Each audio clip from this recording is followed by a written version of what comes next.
Bafethu ngiyathemba ukuthi nigrandi kuphi nokuphi lapho enisibukela khona. Namhlanje bafethu size ngokubi. Sizothi dudu emndenini wakwaDlamini, sizohlala ihlanga nehlanga, kubangani, ihlobo, abalandeli bomculo wakhe, including myself, to abantu aba-close naye, to everyone nje bemthanda umfethu Siciko.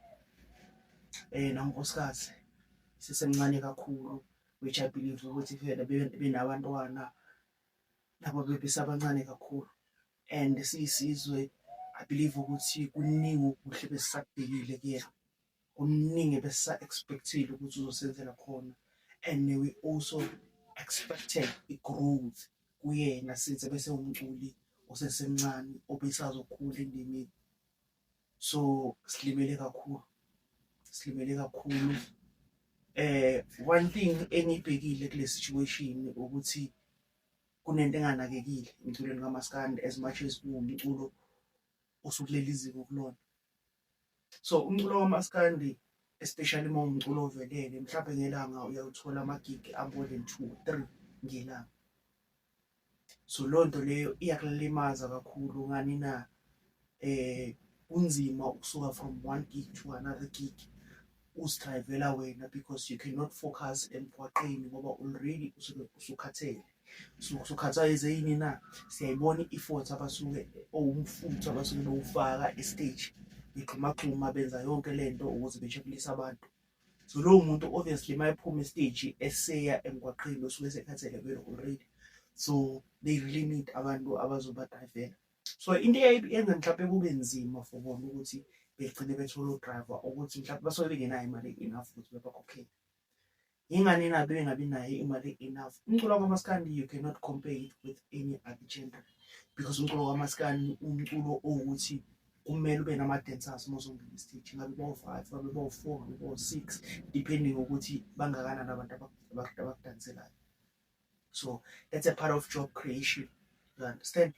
But on top of that, leyo nto iyabacindezela because yenza ukuthi kube difficult depending imali abasuke bekhokhele yona kulowo mcimbi, depending imali abasuke bezoyithola mhlambe iyona yenza ukuthi begcine bengakhoni, because umuntu uyabheka ama-expenses wakhe. Kumele ngihambe nabantu, kumele bedle endleleni, kumele ngibabhadare petrol, you understand, ama-ups and downs, izinto ey'kanjalo. So ukuthi mayenza ama-calculations lebona ukuthi you know what, I cannot afford to pay umuntu ozongidrayivela, let me just nje ngizibambele ngidrive.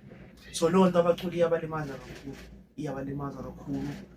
Iyona mhlawumbe into egcina idalela ukuthi kuze kube nezinto ey'fana ney'ngozi ey'kanje.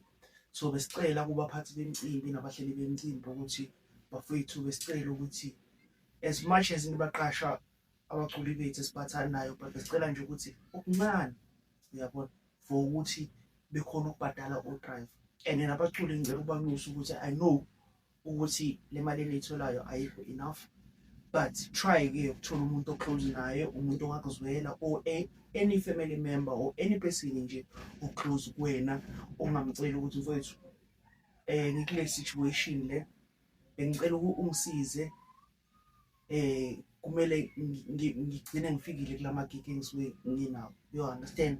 So now you know umuntu ongakusiza without expecting anything, or ongekaze agcine kuhlambalaza egcineni emphakathini, ube umuntu ukuthi wena awufuni ukukhokhela, but umuntu ozokhona uku-understanda ukuthi lento yakho ibhekephi, you understand? Now someone who would be part of i-growth yakho, ozothi noma ngelinye ilanga esevuna esho ukuthi cha ngangikhona, sasikhona sonke.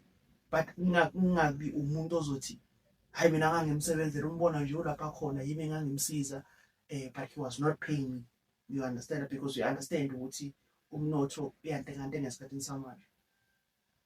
And another thing bengifuna ukuyi-add kule nkulumo ukuthi bafethu please, if kuney'bonakaliso kunamaphupho avelayo, please make sure ukuthi you don't take that lightly, because ngithe ngiscrolla endaweni yakho mfowethu ngathola esinye screenshot. So the guy was warning him about iphupho abenayo elibi, you understand? And umshita wamncenga ukuthi mfowethu ngiyacela ukuthi uhambe uyobheka, yabo, ngicela ukuthi uhambe uyobheka ngoba iphupho engikubhile alihle kahle, and kumina lingivezele into embi, yabo, because bengikho inhlabathi, but enhlabathini ebengikho agcine sekuphenduka umgodi, and iphupha alifikanga kanye, egcine lifike kabili. You understand? So angisho ukuthi if ukusukumelile or umfowethu akakusukumelanga, but nje into engizama ngisho ukuthi singawathatha amaphupho, like singawathathi light amaphupho, ibonakalise ey'fikayo, asisisukumele phezulu.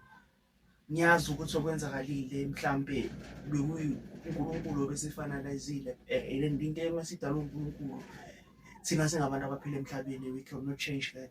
You don't know ukuthi inhloso kamdali oy'nyanya zakubo bekuyiphi, besesemncane, besesene-future e-bright, and he was promising emndenini wakhe naye sa-expect ukuthi mhlawumbe uzogana, uma kube bengakagani umfowethu ekhulisa umndeni, ebengumnumzane naye ebenesizukulwane.